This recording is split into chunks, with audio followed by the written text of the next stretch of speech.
Salut tout le monde! Alors aujourd'hui on va parler de savoir comment trouver des musiques pour votre prochain solo ou pour vos élèves ou pour même ne serait-ce qu'écouter et voilà des choses, c'est vrai que trouver des musiques maintenant qui ne sont pas trop utilisées parce que c'est vrai qu'après c'est sympa de danser sur des musiques voilà, des grands classiques, des musiques qui sont qu'on entend souvent, etc. Puis des fois, on a envie aussi de trouver des petites perles au niveau de la musique, des choses qu'on n'a pas trop entendues, aussi pour le public et pour soi-même, etc.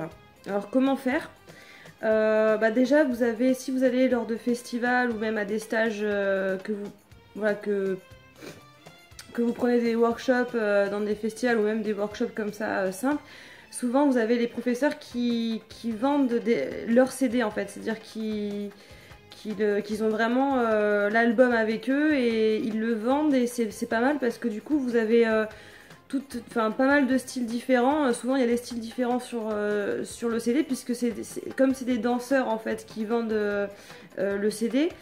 En fait c'est des musiques souvent qui sont variées puisque c'est vrai que la plupart du temps les danseurs professionnels doivent avoir plusieurs styles etc dans leur performance et donc du coup c'est vrai que vous pouvez être sûr pratiquement à 100% d'avoir des styles à peu près différents.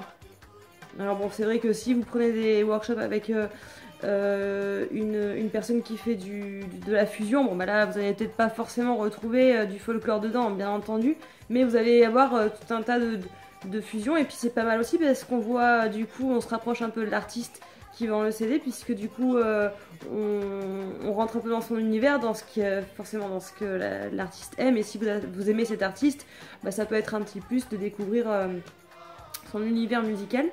Donc il y a cette méthode là pour trouver des musiques. Sinon, bon alors moi c'est ce que je fais régulièrement, c'est-à-dire que je cherche sur YouTube, c'est-à-dire que je vais taper sur YouTube. Ouais, vous pouvez mettre musique danse orientale, mais le truc c'est que vous allez peut-être retrouver effectivement des musiques un peu qui reviennent souvent, etc.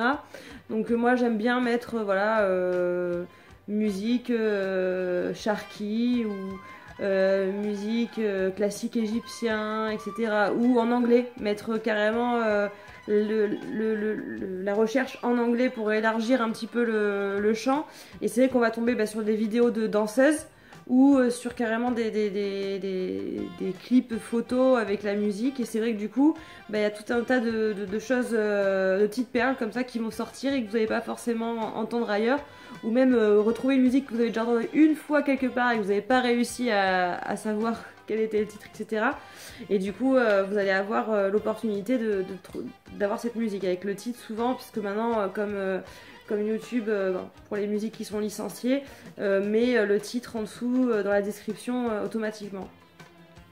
Après, c'est possible des fois qu'ils ne trouvent pas du tout la référence, donc dans ces cas-là, pas trop de solution. Sinon, alors moi j'aime bien aussi, quand on parlait de vidéos, regarder comme ça, des vidéos, de découvrir des talents, donc de regarder des vidéos comme ça au fur et à mesure dans la suggestion YouTube, de regarder des vidéos comme ça à la chaîne pour voir aussi des gens qui sont un peu noyés dans la masse au niveau de la vidéo déjà d'une part, parce que je trouve ça intéressant il y a pas mal d'artistes en fait qui ont 100 vues, 200 vues et qui en fait sont noyés dans la masse et alors qu'ils font un travail super bien.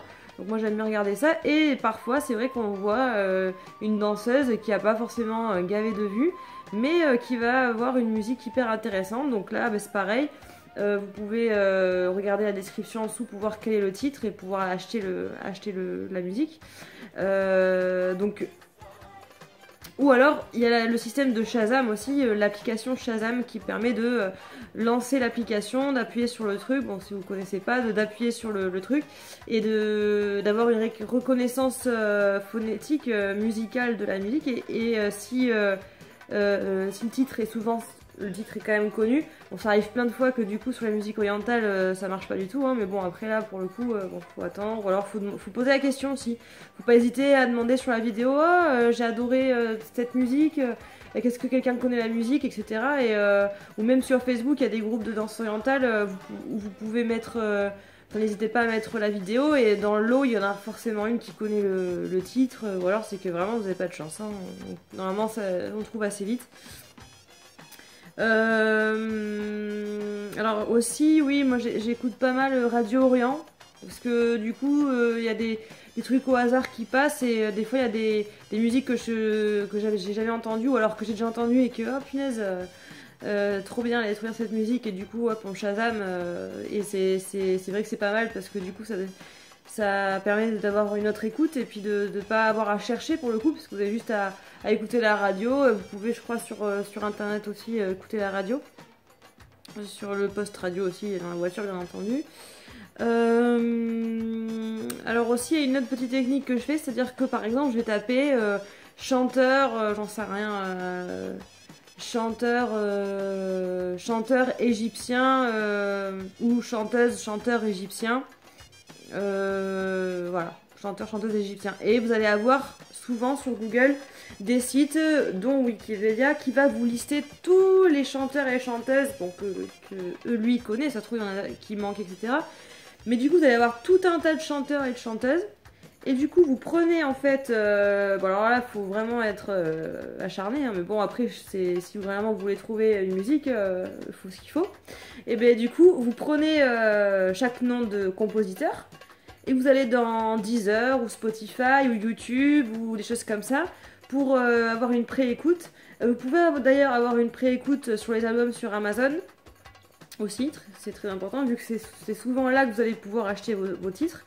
Et en fait, vous allez pouvoir écouter l'album de l'auteur, quoi. Donc, et là, vraiment, du coup, c'est pas juste une musique comme ça que vous allez chercher, c'est que vous allez avoir même la, comment on dit, la discographie de l'artiste. Ce qui fait que sur un artiste, vous allez avoir peut-être, ça se trouve, 7 CD. Donc vous avez le temps d'en trouver une sympa, quoi, je veux dire. Donc voilà, ça apporte quelque chose.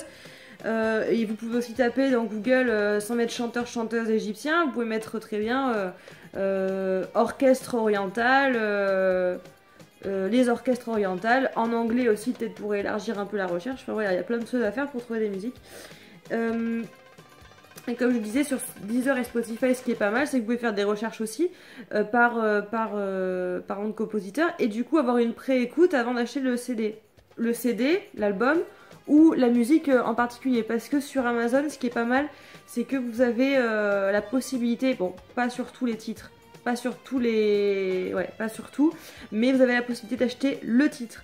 Et souvent, le titre, c'est 0,99 centimes, un truc comme ça. Voilà. Bon, alors des fois, vous avez tout l'album à acheter, ce qui peut être intéressant, parce que des fois, vous avez 20 titres pour 14 €, ou même moins, je crois. En numérique, c'est moins cher. Et bien entendu, il est très important d'acheter les musiques, hein. Ça, on le dira jamais assez, même si beaucoup font le contraire. C'est important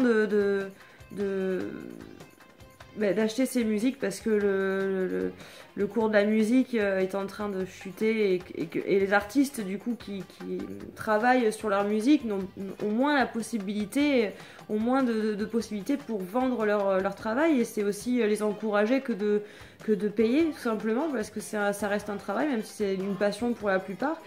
C'est quand même, ça vaut quelque chose, quoi. Donc c'est vrai que c'est important de le signaler. Et puis il y a un vrai travail derrière. Tout ça, ça a de la valeur, quoi. Sans dire ça se paye, si c'est un peu trop rude, mais ça a de la valeur. Donc voilà, c'est important de payer ça. Et Amazon est un super site pour mais pour ça, en fait, vous n'êtes pas obligé de forcément acheter le CD en lui-même, de payer la livraison, nanani. Vous pouvez avoir juste le produit numérique. Et souvent, il y a quand même beaucoup de titres, etc. Après, il y a des titres aussi qui sont introuvables sur Amazon. Mais il y a toujours moyen de chercher sur des sites, de mettre le titre, de regarder où est-ce qu'on peut l'acheter, etc. Donc je pense que ça peut être pas mal. Alors j'ai décidé de faire un petit truc, c'est que quelques fois dans l'année, je vais proposer comme ça, je vais faire des recherches, et je vais essayer de proposer comme ça 4-5 titres qui me plaisent et que je trouve assez original, et dans des styles différents. et puis pour vous les proposer et pour ouais, pour vous les présenter, parce que c'est vrai que j'aime bien faire des recherches comme ça sur des musiques sympathiques, et puis ouais, vous montrer un peu les coups de cœur musicales que j'ai trouvé dans le mois, ou je sais pas si je vais faire ça une fois par mois ou une fois tous les trimestres, enfin bon, ça va être surtout une fois quand j'ai envie, quoi, en fait, c'est un peu ça.